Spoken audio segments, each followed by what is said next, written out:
नमस्कार, मैं हूं श्वेता झा और आप देख रहे हैं बिजनेस आज तक, जिसमें कारोबार जगत की हर छोटी बड़ी खबर से हम आपको रूबरू कराते हैं। तो चलिए बुलेटिन की शुरुआत करते हैं बिजनेस टॉप 10 से।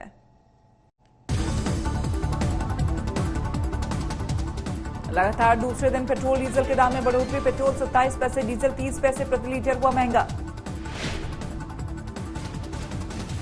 रेटिंग एजेंसी क्रिसिल ने घटाया भारत की विकास दर का अनुमान। कारोबारी साल 2021-22 में 8.2% रह सकती है आर्थिक विकास दर। बजट में वैक्सीन के लिए आवंटित रकम का केंद्र कर सकता है इस्तेमाल। वित्त मंत्रालय ने जारी किया बयान। IRDAI ने SBI जनरल इंश्योरेंस पर लगाया जुर्माना। IRDAI के नियमों को न मानने पर लगाई गई पेनल्टी। LIC से क्लेम हासिल करना हुआ आसान। कोरोना संक्रमण के बीच सेटलमेंट के नियमों में हुई कई बदलाव। ऑटो इंडस्ट्री पर पड़ा कोरोना महामारी का असर। गाड़ियों के रजिस्ट्रेशन में सालाना 30 और अप्रैल में 31% की गिरावट। ओला फाउंडेशन और गिव इंडिया ने मिलाया हाथ। ऐप के जरिए कस्टमर को फ्री में देगी ऑक्सीजन कंसंट्रेटर। इंडिगो एयरलाइंस ने पैसा जुटाने के लिए तैयार की योजना। QIP के जरिए कंपनी जुटाएगी 3000 करोड़ रुपए। कोरोना के इलाज में मिलेगी मदद। अमेरिका की एली लिली एंड कंपनी ने भारत में पैरासिटिन बनाने के लिए दी मंजूरी। अमेरिका में 12 से 15 साल के बच्चों को लगेगा फाइजर का टीका। FDA ने दी मंजूरी।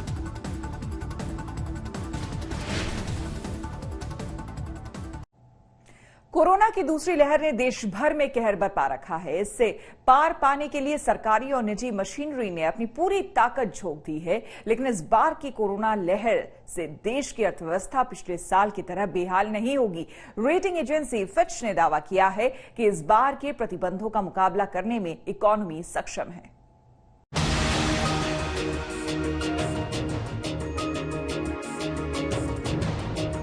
कोरोना की दूसरी लहर ज्यादा खतरनाक साबित हो रही है। इसने न केवल लोगों की सेहत पर सीधा हमला किया है, बल्कि उनकी आमदनी पर भी इसका खतरनाक अटैक हुआ है।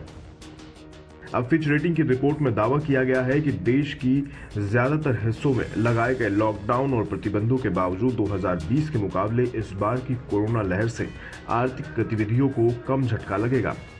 हालांकि फिच के मुताबिक अप्रैल और मई में आर्थिक गतिविधियों में गिरावट के चलते इकोनॉमी की रिकवरी में देरी हो सकती है। जानकारों का भी मानना है कि रिकवरी की तेज रफ्तार, जो अप्रैल तक भी कोरोना से बेअसर नजर आ रही थी, अब इसके धीमा पड़ जाने की आशंका तेज हो गई है।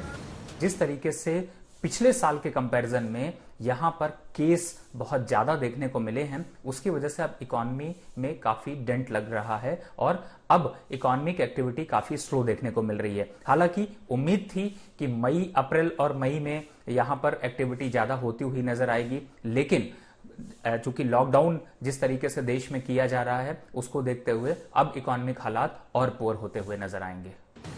फिच रेटिंग के मुताबिक कोरोना की दूसरी लहर के चलते फाइनेंशियल इंस्टीट्यूशन को मुश्किलों का सामना करना पड़ सकता है। ऐसे में फिच को उम्मीद है कि RBI फाइनेंशियल सेक्टर की मदद के लिए अतिरिक्त उपाय कर सकता है।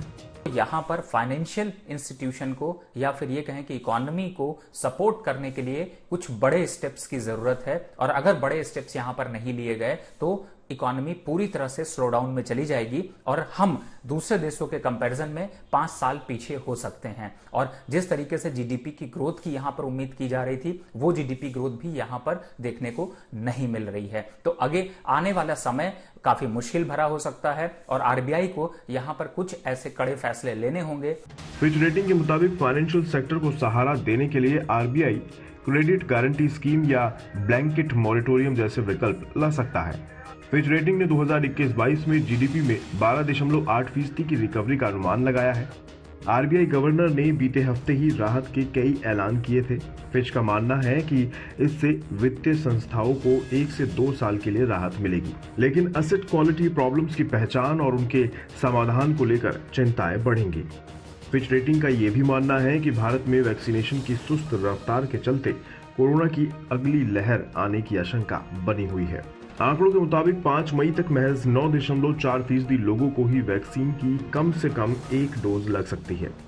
हेल्थ एक्सपर्ट्स ने भी वैक्सीन की सुस्त रफ्तार को लेकर चिंता जताई है। कोरोना से निपटने के लिए हमें जो वैक्सीनेशन है उसकी स्पीड को बढ़ाना होगा। हमने ये देखा है कि शहरों में सबसे ज़्यादा संक्रमण है, तो हमें वहाँ पे हॉटस्पॉट को पिक करना चाहिए और सबसे ज़्यादा वहाँ पे वैक्सीनेशन की जो ड्राइव है उसे चलाना चाहिए। और दूसरा हमने ये देखा कि मेडिकल प्रोफेशनल की बहुत कमी है हमारे देश में, तो उसके लिए हम मेडिकल स्टूडेंट्स की, नर्सिंग स्टाफ की या फिर रिटायर्ड मेडिकल प्रोफेशनल की भी हम हेल्प ले सकते हैं। We don't have the manufacturing to do this. We don't have enough vaccine. We don't have the distribution to do this. We can't administer the number of doses required. So there's been very poor planning in the vaccination campaign.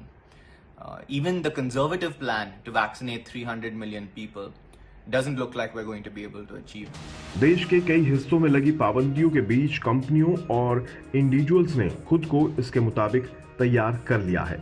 इससे उन पर इसका इस बार ज्यादा असर नहीं होगा। हालांकि फिच ने यह आशंका भी जताई है कि अगर लॉकडाउन का दायरा बढ़ाया जाता है या देश में लॉकडाउन लगाया जाता है तो आर्थिक गतिविधियों में लंबे समय तक सुस्ती बनी रह सकती है। ब्यूरो रिपोर्ट, आज तक।